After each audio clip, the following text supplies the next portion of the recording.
بسم اللہ الرحمن الرحیم۔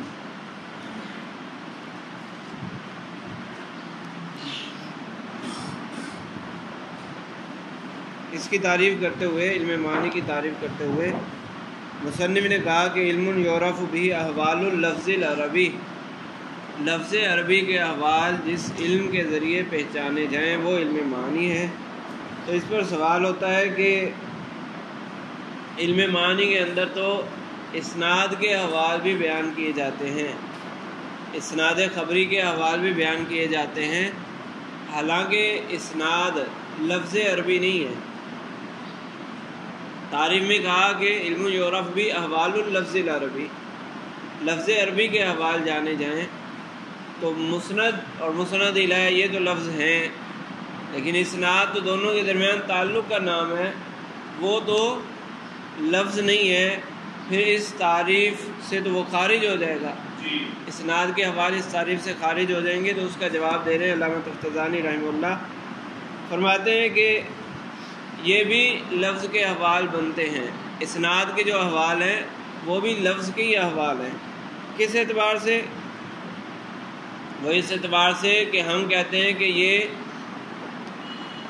یہ جو کلام ہے، کلام موقد ہے، اس کلام میں تاکید پائی جاتی ہے۔ تو تاکید ہوتی ہے نسبت کی، تاکید جو پیدا کی جاتی ہے وہ نسبت میں تاکید پیدا کی جاتی ہے۔ زید قائم، قیام کا ثبوت ہے زید کے لیے، اور جب انا زید قائم کہہ دیتے ہیں تو قیام کا ثبوت زید کے لیے جو تھا اس میں تاکید پیدا ہو جائے گی، اس میں پختگی پیدا ہو جائے گی۔ تو اس اعتبار سے یہ جو اسناد کے احوال ہیں وہ لفظ کی طرف لوٹتے ہیں۔ فرماتے ہیں کہ وَأَحْوَالُ الْإِسْنَادِ أَيْضًا مِنْ أَحْوَالِ اللَّفْظِ الْعَرَبِي، اسناد کے جو احوال ہیں وہ بھی لفظ عربی کے احوال ہی ہیں، بِاعْتِبَارِ أَنَّ كَوْنَ الْجُمْلَةِ مُؤَكَّدَةً أَوْ غَيْرَ مُؤَكَّدَةٍ اعتبار راجع إِلَيْهَا، اس اعتبار سے کہ کلام کا مؤکد ہونا، جملے کا مؤکد ہونا، یہ جملے کا مؤکد نہ ہونا، یہ الفاظ کی طرف ہی رجوع کرتا ہے۔ الفاظ، کلام جو ہوتا ہے وہ الفاظ کا مجموعہ ہوتا ہے، یا جملہ جو ہوتا ہے وہ الفاظ کا ہی مجموعہ ہوتا ہے۔ تو اسناد خبری کے جو احوال ہوتے ہیں، اسناد کوئی اکیلی تو نہیں پائی جاتی، صرف اسناد پائی جا سکتی ہے، اس کے لیے مسند الیہ تو لازمی ہے۔ تو مسند الیہ الفاظ ہوتے ہیں، انہی کے درمیان یہ اسناد پائی جاتی ہے۔ پھر اسناد کے جو احوال ہیں ان احوال کا تعلق پورے جملے سے ہوتا ہے۔ تو اس طرح اسناد کے احوال بھی لفظ کے احوال بن گئے اور علم معنی کی تعریف میں شامل ہو جائیں۔ پھر مصنف نے کہا علم یعرف بھی احوال اللفظ العربی، عربی لفظ کے احوال جانے جائیں۔ تو یہ جو عربی کی قید لگائی، لفظ کی صفت ذکر کی عربی، تو یہ قید احترازی ہے یا قید اتفاقی؟ تو علامہ تفتزانی رحمہ اللہ فرما رہے ہیں کہ یہ قید اتفاقی ہے، قید احترازی من وجہ احترازی بھی بنتی ہے، یہ قید من وجہ احترازی بھی ہے اور من وجہ اتفاقی ہے۔ اگر مطلق علم بلاغت کو دیکھا جائے تو پھر یہ قید اتفاقی ہے کہ علم بلاغت کسی بھی زبان سے تعلق رکھ سکتا ہے، ہر زبان میں بلاغت پائی جاتی ہے۔ تو ہر زبان کے اعتبار سے وہ کسی بھی زبان میں ہو وہ علم جس کے ذریعے مبتدا حال کے مطابق کلام کرنے کو پہچانا جائے، جس میں اس زبان کے الفاظ کے احوال بتائے جائیں، تو وہ علم معنی بنے گا۔ تو اگر اس اعتبار سے دیکھیں بلاغت کو، من حیث البلاغت دیکھیں، تو پھر تو یہ قید اتفاقی ہے۔ اور اگر اس کتاب کے اعتبار سے دیکھیں، علم معنی جو اس کتاب میں موجود ہے، اس اعتبار سے دیکھیں تو پھر یہ قید احترازی ہے کہ اس کتاب میں جو قواعد ذکر کیے گئے، جو احوال ذکر کیے گئے، وہ صرف عربی لفظ کے احوال ہیں، وہ کسی دوسری زبان کے الفاظ کے ساتھ، یعنی دوسری زبان کے الفاظ میں یہ احوال نہیں پائے جا سکتے۔ تو اس اعتبار سے دیکھیں تو یہ پھر قید احترازی بن جائے گی۔ بیعین ہی یہ نہیں ہو سکتی، اس میں سے کچھ چیزیں تو ہو سکتی ہیں کچھ جاری ہو سکتی ہیں، کچھ جاری نہیں ہوں گی۔ تو مکمل اس کتاب کے اندر جو ذکر ہے وہ پورے کا پورا کسی دوسری زبان میں جاری ہو ایسا نہیں ہے، تو اس کتاب کا لحاظ رکھیں تو پھر یہ قاعدے احترازی بن جائے گی۔ تو فرماتے ہیں وَتَخْصِيصُ اللَّفْظِ بِالْعَرَبِيِّ، عربی کے ساتھ لفظ کو خاص کر دینا، یہ مجرد اصطلاح، یہ بس اصطلاح ایک بن گئی ہے، یعنی عربی والے جب علم معانی کی تعریف کرتے ہیں تو وہ یوں کہتے ہیں کہ احوال اللفظ العربی، لأن هذه الصناعة انما بدأت لمعرفة احوال اللفظ العربی لا غیر، کیونکہ یہ فن جو وضع کیا گیا اس کتاب کے اندر جو فن موجود ہے یہ صرف اور صرف لفظ عربی کے احوال جاننے کے لیے ہی بیان ہوا، کسی دوسری زبان کے الفاظ کے احوال جاننے کے لیے یہ وضع نہیں ہوا، اس لیے انہوں نے عربی کی قید لگا دی ہے، ٹھیک ہے۔ تو اس اعتبار سے یہ قید احترازی ہوگی۔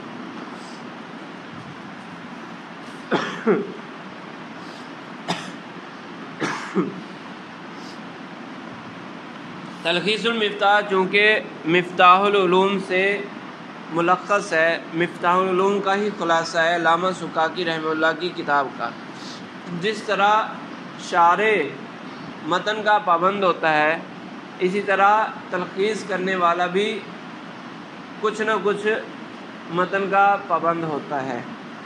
تو مصنف نے علامہ قزوینی رحمہ اللہ نے مفتاح العلوم کا خلاصہ جب ذکر کیا تو اس میں رد و بدل کیا ہے، یہاں پر بھی تبدیلی ہوئی ہے کہ جو علامہ سکاکی رحمہ اللہ نے تعریف ذکر کی تھی علم معانی کی، علامہ قزوینی نے وہ پوری تعریف چھوڑ دی، ایک نئی تعریف کر دی، اپنی طرف سے تعریف کر دی۔ تو ایسا کیوں کیا؟ ہونا تو یہی چاہیے کہ اسی تعریف کو ذکر کرتے، ایک تو یہ کہ چونکہ اسی کتاب کو مختصر کیا جا رہا ہے نا، تعریفات تو ویسی کی ویسی ہی نقل کی جائیں، جہاں تفصیل ہو اس کو مختصر کر دیا جائے۔ دوسرا یہ کہ علامہ سکاکی رحمہ اللہ امام ہے اس فن کے، تو امام کی بات کی پیروی کرنی چاہیے، تو انہوں نے نئی تعریف کیوں کی؟ تو علامہ تفتازانی رحمہ اللہ فرماتے ہیں کہ دو وجوہات ہیں، دو وجہ ہیں جس کی بنیاد پر علامہ قزوینی نے تعریف میں تبدیلی کر دی۔ علامہ قزوینی رحمہ اللہ نے تو تعریف یہ کی ہے کہ علم یعرف بھی احوال اللفظ العربی التی بہا یطابق اللفظ مقتضی الحال، یہ والی تعریف کی ہے۔ علامہ سکاکی نے کیا تعریف کی تھی؟ وہ تعریف یہاں لکھی ہوئی ہے کہ تتبع خواصی تراکیب الکلامی فی الافادۃ، کلام کی ترکیب یعنی کلام کی بناوٹ کے خواص میں غور و فکر کرنا، تتبع کرنا، فی الافادۃ، یہ جو کلام فائدہ دیتا ہے، وما یتصل بها من الاستحسان وغیرہ، اور جو چیزیں اس کے ساتھ متصل ہیں جیسے کہ استحسان اور وغیرہ متصل ہے، یہ جو کہا نا کہ خواصی تراکیب الکلام فی الافادۃ، فائدہ دینے کے لیے دوسرے کو اپنی بات سمجھانے کے لیے جو کلام کی ترتیب دی جاتی ہے اس کے خواص کو جاننا، اور اس کے ساتھ ساتھ کچھ اور چیزیں، تو وہ اور وما یتصل بہا سے مراد کیا ہے؟ اصل میں یہ جو علم بدیع ہے،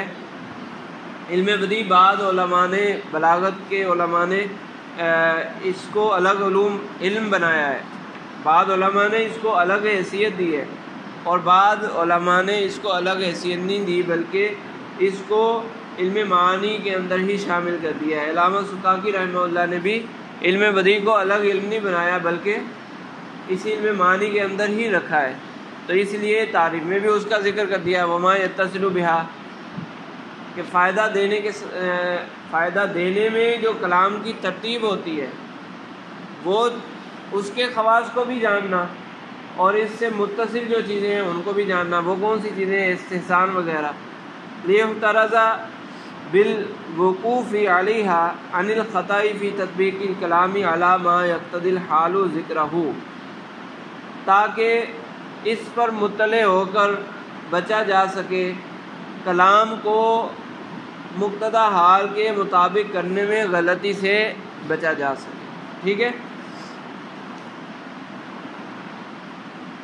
کلام کو مقتضی حال کے مطابق کرنے میں غلطی سے بچا جا سکے ان چیزوں کو پہچان کر. تو یہ پوری تعریف علامہ زکاکی رحمہ اللہ نے ذکر کی ہے. تو علامہ تفتزانی رحمہ اللہ نے فرمایا وَإِنَّمَا عَدَلَ عَنْ تعریفی صاحب المفتاح علم المعانی، مصنف نے عدول کیا صاحب مفتاح علامہ زکاکی کی علم معانی کی بیان کردہ تعریف سے. وہ آگے تعریف آ گئی اور ذکر ہو کے بعد یہ تو بریکٹ میں تعریف آ گئی نا، تو لوجہ ہی نہیں عدول کیا. کیوں عدول کرنے کی دو وجہ ہیں. دو وجہ کون سی ہیں؟ الاول، پہلی وجہ یہ کہ علامہ زکاکی رحمہ اللہ نے علم معانی کی تعریف شروع کی تتبع سے. تو تتبع علم نہیں ہے، کسی علم پر اس کا اطلاق نہیں ہو سکتا، لہذا کسی بھی علم کی تعریف تتبع سے نہیں کی جا سکتی. کیونکہ تتبع جو ہے یہ ایک فعل ہے. تتبع مقولہ فعل سے تعلق رکھتا ہے اور علم مقولہ کیف سے تعلق رکھتا ہے. تتبع مقولہ فعل سے تعلق رکھتا ہے اور علم مقولہ کیف سے تعلق رکھتا ہے. تو مقولہ کیف کی تعریف مقولہ فعل کے ذریعے نہیں ہو سکتی. اور دوسری بات یہ ہے کہ تتبع کا نتیجہ ہوتا ہے علم. پہلے تتبع ہے پھر بعد میں علم ہوتا ہے. ٹھیک ہے، پہلے تتبع ہوگا پھر علم حاصل ہوگا. غور و فکر کریں گے تو علم آئے گا. تو جو بعد میں آنے والی چیز ہے اس کی تعریف کرنا، مقدمات سے تعریف کرنا، یہ درست نہیں ہے. تتبع کو تعریف کے اندر ذکر کرنا درست نہیں. تو کہہ رہے کسی بھی علم کی تعریف نہیں کی جا سکتی، تتبع کے لفظ سے کسی بھی علم کی تعریف نہیں کی جا سکتی. تو اس لیے جو علامہ زکاکی رحمہ اللہ نے تعریف شروع کی ہے یہ تعریف ابتدا سے ہی غلط ہے. الاول ان التتبع لیس بعلم ولا صادق علیہ، کیونکہ تتبع نہ تو علم ہے اور نہ ہی علم پر اس کا صدق ہوتا ہے. فلا یصح تعریف شیء من العلوم به، لہذا کسی بھی علم کی تعریف اس تتبع سے نہیں کی جا سکتی. والثانی، اور دوسری وجہ عدول کرنے کی دوسری وجہ، علامہ قزوینی رحمہ اللہ نے جو علم معانی کی نئی تعریف کی ہے وہ دوسری وجہ یہ ہے کہ علامہ زکاکی کی تعریف کے اندر آیا تتبع خواصی تراکیب الکلامی. یہاں لفظ آیا تراکیب الکلام. تو تراکیب سے مراد کون سی ترکیبیں ہیں؟ تراکیب سے مراد کون سی ترکیبیں، کون سے کلام ہیں؟ کہہ رہے ہیں کہ علامہ زکاکی نے خود ہی اس کی وضاحت کی کہ تراکیب سے مراد تراکیب بلغا ہے. یعنی بلغا کی تراکیب میں جو خاصیتیں پائی جاتی ہیں، جو فوائد پائے جاتے ہیں، ان کو تلاش کرنا، تتبع کرنا، تاکہ جب ان خواص کو پہچان لیا جائے تو اپنا کلام کرتے ہوئے مقتضی حال کی مطابقت میں غلطی سے بچا جا سکے. تو علامہ زکاکی نے خود ہی وضاحت کی ہے کہ تراکیب سے مراد تراکیب بلغا ہے. کیسے وضاحت کی؟ قالا وعانی بتراکیب الکلام التراکیب الصادرۃ امن لہ فضل تمییز و معرفت وہی تراکیب البلغاء. خود ہی علامہ زکاکی نے وضاحت کر دی کہ میری مراد تراکیب کلام سے وہ تراکیب ہیں جو صادر ہوئی ہوں ایسے لوگوں سے جن کو تمییز اور معرفت کی فضیلت حاصل ہے. اور یہ ظاہر سی بات ہے یہ بلیغ لوگ ہیں، بلغاء کی تراکیب بنیں گی. پھر تو تراکیب سے مراد ہو گیا تراکیب بلغاء. ٹھیک ہے، اور تراکیب بلغاء کیسے پہچانی جائیں گی؟ جب بلیغ پتہ چلے گا. بلیغ کے کلام کو لے کر اس میں غور و فکر کرنا ہے نا. جو علم معنی حاصل کرنا چاہتا ہے اس کو کہا جائے گا بلغاء کی تراکیب اکٹھی کرو، بلغاء کے کلام اکٹھے کرو اور اس میں غور و فکر کرو. تو بلغاء کا پتہ چلے گا تو پھر وہ ان کے کلام میں غور و فکر کرے گا. تو تراکیب بلغاء کی پہچان موقوف ہوئی کس پر؟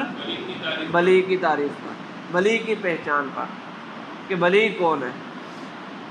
اور بلیغ کی پہچان یہ بلاغت کی پہچان پر موقوف ہے. بلاغت متکلم کی پہچان ہوگی تو پھر بلیغ کی پہچان ہوگی کہ جس میں بلاغت متکلم والی تعریف پائی جائے تو وہ بلیغ ہے. اور بلاغت متکلم کی تعریف علامہ سکاکی نے کیا کی ہے؟ علامہ سکاکی نے خود ہی بلاغت متکلم کی تعریف جو کی وہ بھی دیکھ لیں. انہوں نے کہا ہیا بلوغ المتکلم فی تعدیت المعانی حدا لہ اختصاص بتوفیت خواص التراکیب حقہا. متکلم کا معنی کی ادائیگی میں اس مرتبے تک پہنچ جانا کہ جس مرتبے کو خصوصیت حاصل ہے تراکیب کلاموں میں خاصیتیں لانے، مکمل خاصیتیں لانے کی فضیلت حاصل ہے. وَإِرَادُ أَنْوَاعِ التَّشْبِیہِ وَالْمَجَازِ وَالْکِنَایَةِ عَلیٰ وَجْہِہَا، اور تشبیہ، مجاز، کنایہ کو صحیح طریقے سے استعمال کرنا. تو بہرحال یہ پوری جو بلاغت متکلم کی تعریف ہے اس میں انہوں نے کہا علامہ تفتزانی نے کہ علامہ سکاکی نے یہ فرمایا کہ متکلم کا اس حد تک پہنچ جانا کہ اس کو تراکیب میں خواص پورے طور پر ذکر کرنے کی صلاحیت حاصل ہو. تو ان تراکیب سے پھر کون سی تراکیب مراد ہے؟ دو ہی احتمال ہو سکتے ہیں کہ یا تو وہی بلغاء کی تراکیب مراد لی جائے یا کوئی اور ترکیب مراد ہو، یعنی بلغاء کی ترکیب نہ ہو ویسی ترکیب مراد ہو. تو کہہ رہے ہیں کہ اگر یہ بلاغت متکلم کی تعریف کے اندر جو لفظ ترکیب ہے اس سے مراد بھی تراکیب بلغاء لیا جائے جو واضح ہے، ظاہر ہے، یہی مراد لینا زیادہ واضح ہے، تو دور لازم آئے گا. دور لازم کس طرح آئے گا؟ ایک تو یہ کہ بلاغت متکلم کی تعریف میں دور لازم آئے گا. بلاغت متکلم کا سمجھنا موقوف ہو جائے گا تراکیب بلغاء پر، اور تراکیب بلغاء کا سمجھنا موقوف ہو جائے گا بلاغت فی المتکلم کی تعریف. اور علم معانی اور بلاغت اس میں بھی دور لازم آئے گا کہ علم معانی کا سمجھنا موقوف تراکیب بلغاء پر، تراکیب بلغاء کا سمجھنا بلاغت فی المتکلم پر، اور بلاغت فی المتکلم کا سمجھنا موقوف ہے تراکیب بلغاء پر. ٹھیک ہے، بس تو یہ دور لازم آئے گا. اور اگر کوئی اور مراد لے لیا جائے، تراکیب سے مراد کوئی اور تراکیب مراد لے لی جائیں تو وہ کون سی ہیں وہ بتا دو. پھر اس کو بیان نہیں کیا. تو یہ دو وجوہات ہیں جس کی وجہ سے علامہ قزوینی نے اس تعریف کو چھوڑ کر نئی تعریف کی. اچھا، دو طرح لازم آتا ہے. ایک دور یہ لازم آتا ہے کہ علامہ سکاکی کی جو بیان کرتا تعریف ہے نا بلاغت فی المتکلم کی، بلاغت فی المتکلم کی تعریف، اس میں ہی دور لازم آتا ہے کہ بلاغت فی المتکلم کو سمجھنا موقوف ہوا تراکیب پر، کہ معرف کا سمجھنا تعریف کے ہر حصے پر موقوف ہوتا ہے نا.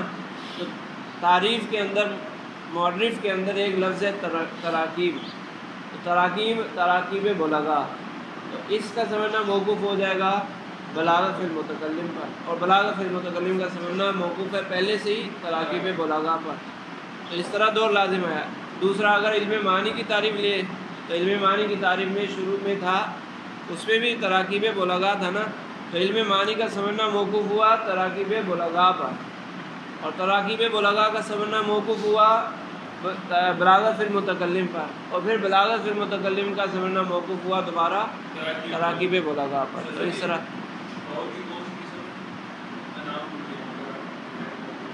کون سا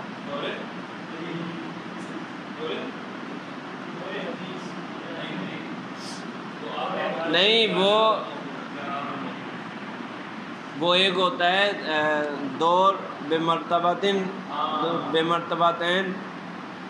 جو دور بمرتبتین ہوتا ہے وہ یہ کہ ایک دوسرے پر، دوسری تیسرے پر، تیسرا پہلے پر. یہاں وہ نہیں ہے، یہاں پہلا علم معنی ہے، دوسرے نمبر پر تراکیب بلاغہ، اور تراکیب بلاغہ کے بعد تیسرا نمبر ہے بلاغہ فی المتکلم، اور یہ تیسرا پھر موقوف ہے دوسرے پر، پہلے پر نہیں ہے. تو یہ اس طرح کا نہیں ہے. تراکیم کے اعتبار سے دور ہے نا، اصل تو تراکیم میں ہی دور ہے. وثانی انہ فسر تراکیبہ بتراکیب البلغاء حیث قال، دوسری وجہ یہ ہے کہ مصنف نے تراکیب کی تفسیر خود ہی تراکیب بلغاء سے کی کہ انہوں نے کہا کہ وعانی بتراکیب الکلام تراکیب الصادرہ تھا اما لہ فضل تمییز و معرفت، کہ تراکیب سے مراد وہ تراکیب ہیں جو ایسے لوگوں سے صادر ہوں جن کو تمییز اور معرفت کی فضیلت حاصل ہے. وہی تراکیب البلغاء، یہ بلغاء کی تراکیب ہے. ولاکفا فی ان معرفت البلیغ من حیث ہوا بلیغ متوقفۃ علی معرفت البلاغۃ، کہہ رہے ہیں کہ اور اس بات میں کوئی خفا نہیں ہے کہ بلیغ کی حیثیت اس حیثیت سے کہ وہ بلیغ ہے، بلیغ کی معرفت اس حیثیت سے کہ وہ بلیغ ہے، یہ موقوف ہے بلاغت یعنی بلاغت فی المتکلم کی معرفت پر. وقد عرفها فی کتابہ بقولہ، اور بلاغت فی المتکلم کی تعریف علامہ سکاکی رحمہ اللہ نے اپنی کتاب میں یوں کی کہ البلاغت یعنی البلاغت فی المتکلم ہی بلوغ المتکلم فی تعدیت المعانی حدا لہ اختصاص بتوفیت خواص التراکیب حقہا، کہ متکلم کا معنی کی ادائیگی میں، معنی کو ادا کرنے میں اس مرتبے تک پہنچ جانا کہ جو مرتبہ خصوصیت رکھتا ہے تراکیب کے خواص کو مکمل کرنے کی. وَإِرَادُ انواع تشبیہ والمجازی والکنایات علی وجہہا، اور تشبیہ، مجاز اور کنایہ کو صحیح طریقے سے استعمال کرنا. فَإِنْ أَرَادَ بِالتَّرَاكِيبِ، تو بلاغت فی المتکلم کی اس تعریف کے اندر تراکیب سے مراد اگر تراکیب بلغاء ہو وہو ظاہر، جو کہ ظاہر ہے، فقط جا دور لازم آئے گا. وَإِنْ أَرَادَ غَيْرَهَا فَلَمْ يُبَيِّنْهُ، اور اگر اس سے کوئی اور مراد ہے تو پھر اس کو مصنف نے بیان نہیں کیا، علامہ سکاکی نے بیان نہیں کیا، تو یہ تعریف بالمجہول لازم آئے گی.